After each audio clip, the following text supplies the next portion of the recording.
Pas dia ngeliat ke belakang motornya, ternyata nenek itu udah nggak ada di boncengan motornya, guys. Padahal tadi jelas-jelas nenek itu numpang di motornya.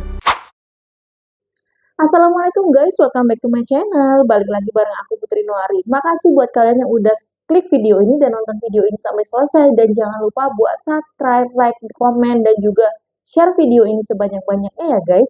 Jadi kali ini aku bakal bawain pengalaman horor dari seseorang yang bernama Anton. Jadi Anton ini awalnya suka banget sama yang namanya touring guys. Nah, suatu ketika dia touring ke sebuah daerah di daerah Jawa. Nah, dia ini touring sama temannya yang bernama Rudi. Nah, si Anton ini merupakan orang dari Grobogan, Jawa Tengah. Nah, jadi setelah pulang touring, ketika dia pulang ngelewatin rumah si Rudi, jadi Anton ini mampir dulu ke rumahnya Rudi. Dia hitung-hitung mampir dan main untuk nginep semalam saja di sana. Keesokan harinya barulah Anton ini pulang ke rumahnya. Si Anton ini pulang diantar dengan Rudi sampai ke sebuah tempat wisata yang ada di dekat rumahnya Rudi nih. Sambil si Anton juga ngeliat-ngeliat tempat wisata itu karena kebetulan Anton juga belum pernah ke sana. Karena keasikan di tempat objek wisata, sampai nggak kerasa waktu itu udah habis maghrib. Setelah habis maghrib itulah si Anton ini baru jalan. Karena udah biasa ngelewatin juga dan biasa udah touring naik motor jauh juga, si Anton ini memperkirakan waktu untuk sampai ke rumahnya itu sekitar 3-4 jaman nih guys. Karena katanya waktu itu jalannya masih rusak banget. Karena pergi udah malam dan habis maghrib juga, perasaan Anton ini agak nggak enak nih waktu dia mau ngendarain motornya pas mau pulang. Dan bener aja, belum jauh dia jalan, motornya tiba-tiba bannya bocor. Untung aja masih ada tempat tambal ban yang masih buka tuh waktu itu. Akhirnya Anton mampir dulu untuk menambal ban motor miliknya. Nah, setelah ditambal dan semuanya kembali normal, Anton akhirnya mulai berjalan kembali tuh mengendarai motornya. Udah berjalan agak jauh sampai akhirnya dia memasuki sebuah kecamatan di daerah sana. Tiba-tiba lampu motor Anton ini mati tiba-tiba guys. Terpaksa Anton berhenti lagi untuk membetulkan lampu motornya yang mati. Karena nggak mungkin kan dia jalan malam-malam tanpa pakai lampu motor. Akhirnya tertunda lagi tuh perjalanan Anton. Untungnya lampu motor Anton ini bisa diperbaiki dan Anton mulai jalan lagi tuh. Sekitar 1 jam perjalanan semua terasa normal, sampai akhirnya Anton mulai memasuki kawasan daerah hutan jati. Setelah sekitar 30 menitan berjalan melewati hutan jati, tiba-tiba motor Anton mogok guys. Padahal Anton itu merupakan orang yang sangat teliti, karena kalau dia mau touring itu pasti dia cek dulu kendaraannya sebelum dia berangkat. Dan dia pas selalu memastikan kalau kendaraannya itu baik-baik saja dan bisa dikendarai tanpa ada masalah apapun. Dan dia pun juga heran kenapa dari tadi ada-ada aja masalah di motornya dan kali ini motornya itu mogok. Dan Anton harus terpaksa berhenti untuk membetulkan motornya lagi nih. Anton akhirnya menepi ke pinggiran jalan, belum sempat dia menyandarkan motor, terus dari belakang tiba-tiba ada yang manggil dia nih, ngomong kayak gini, "Mas, bisa tolong saya," kata dia kan. Anton kaget dong, perasaan tadi nggak ada orang, tapi tiba-tiba ada seorang nenek-nenek muncul dari belakang dia. Entah nenek itu datangnya dari mana, Anton pun juga heran. Anton dengan terkejut menjawab, "Oh iya Nek, kenapa?" kata si Anton kan. Si nenek ini bilang, "Saya boleh numpang nggak Mas sampai ke daerah sana?" kata si nenek ini kan. "Soalnya saya mau naik ojek tapi saya nggak punya uang," kata nenek tua itu. Karena kebetulan Anton mau melewati daerah yang disebutkan nenek itu, akhirnya Anton pun mengiyakan permintaan si nenek itu. Dia bilang, "Oh iya Nek, nanti aku tumpangin ya, tapi tunggu dulu," kata si Anton. "Aku masih mau ngecek motor, kenapa mogok," kata dia kan. "Soalnya ini nggak bisa jalan sama sekali," kata si Anton. Terus si Anton ini udah nih nggak ngeliatin si nenek tua itu lagi, dia sibuk melihat motornya dan membetulkan motornya. Karena semakin lama hari akan semakin malam dan itu akan membuat dia akan telat sampai di rumah nih. Nah, setelah beberapa saat dicek, ternyata motornya ini nggak ada yang salah guys. Semuanya aman-aman aja, nggak ada yang kurang satu apapun. Dan kemudian si Anton mencoba menghidupkan motornya dan bener aja motornya itu nyala tanpa diapa-apain sama Anton, cuma dicek-cek aja. Dan anehnya kenapa tadi tiba-tiba mogok. Setelah motornya hidup, Anton langsung mempersilahkan si nenek ini untuk naik di belakang. Si Anton bilang, "Pegangan ya Mbah," kata si Anton ini. Si Anton langsung mengendarai motornya lagi, tapi kali ini Anton naik motornya nggak kenceng-kenceng nih, karena dia tahu dia lagi memboncengin seorang perempuan, nenek-nenek lagi. Jadi Anton itu berjalannya hanya kecepatan standar saja.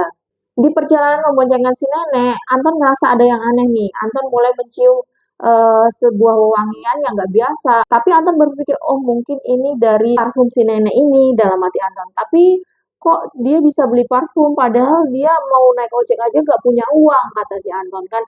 Tapi Anton nggak pikir panjang, dia cuma bilang, ah ya udahlah, mungkin emang si nenek ini pakai wewangian, kata dia gitu. Ketika memasuki daerah yang dimaksud si nenek, si Anton ini mencoba mengajak ngobrol si nenek ini karena sudah hampir sampai juga, tapi si nenek ini nggak nyaut sama sekali, nggak ada jawaban sama sekali dari si nenek. Terus ketika sampai di simpang yang dimaksud oleh si nenek ini, si Anton kemudian menepikan motornya dan menyetandarnya tuh, dan dia bilang, Nek, udah sampai ini, kata si Anton. Tapi lagi-lagi nggak ada respon sama sekali dari belakang. Anton kemudian melihat ke arah belakang dong. Dan anehnya guys, si nenek itu nggak ada di belakang, nggak ada di boncengan motor si Anton. Tiba-tiba nenek itu hilang begitu saja. Nggak tahu kemana. Anton juga heran. Anton sempat kaget, sempat terkejut, dan sempat takut juga sebenarnya. Tapi karena Anton takut kemalaman sampai rumah, dia tidak menghiraukannya tuh guys. Dia langsung ngegas motornya aja dengan kenceng tuh. Terus setelah beberapa saat Anton melajukan motornya dengan kencang, dia ngelihat dari kejauhan itu ada beberapa cahaya lampu gitu kayak sebuah pasar malam gitu karena rame banget di sana. Karena Anton penasaran, akhirnya Anton menghampiri tempat tersebut. Dan benar aja di sana itu rasanya kayak pasar malam, rame, ada orang jualan, ada orang beli, ada tapi yang nggak ada itu hanya komedi putar. Semua orang bertransaksi jual beli, ada yang jual baju, makanan, banyak dah pokoknya rame banget dan emang kayak pasar malam. Terus Anton turun dari motornya karena dia juga ingin mengisi perutnya dulu karena dia ngerasa lapar, udah lumayan jauh juga perjalanan, dia belum makan sama sekali dan dia juga ingin mengistirahatkan dirinya. Dia mulai memasuki kerumunan yang kayak pasar malam itu. Dia ngeliat tuh orang-orang rame, tapi ada yang aneh nih menurut Anton. Meskipun rame, tapi wajah orang-orang di situ tuh datar semua, nggak yang ramah-ramah gitu guys. Nggak kayak orang di desa pada umumnya yang saling menyapa. Mereka saling acuh tak acuh gitu. Anton ngeliat ke sana ke sini, kira-kira dia mau makan apa ya malam itu. Terus dia ngeliat ada yang jualan bakso. Akhirnya dia menghampiri orang penjual bakso dan dia pesen satu mangkok bakso. Tapi karena ngantri, Anton harus sabar dong nunggu antrian. Nah, sambil nunggu antrian, Anton ini langsung ngerokok karena dia juga melepas penatnya dia sambil memperhatikan orang-orang yang ada di sekitarnya. Terus karena gabut, Anton akhirnya main HP tuh dan dia ngeliat di HP-nya itu udah jam 23.58, hampir tengah malam. Anton nggak sadar kalau waktunya itu udah berjalan begitu cepat sampai-sampai dia hampir tengah malam dia belum sampai rumah. Terus habis main handphone, setelah fokus main handphone, dia kemudian ngeliat sekelilingnya yang tadinya rame. Tiba-tiba kemudian satu persatu mulai sepi. Orang-orang udah mulai menghilang satu persatu. Dan beberapa yang tadinya rame jualan pun udah nggak ada. Anton juga sedikit bingung. Perasaan tadi masih rame banget. Kenapa secepat itu pasarnya jadi sepi? Anton ngelihat lagi si tukang bakso itu dia masih ngelayanin para pembeli. Terus dia ngelihat di kanan kirinya masih ada orang. Terus dia fokus lagi tuh ngelihat HP-nya. Terus dia lihat lagi si tukang bakso. Dia lihat kanan kirinya yang orang tadi jualan.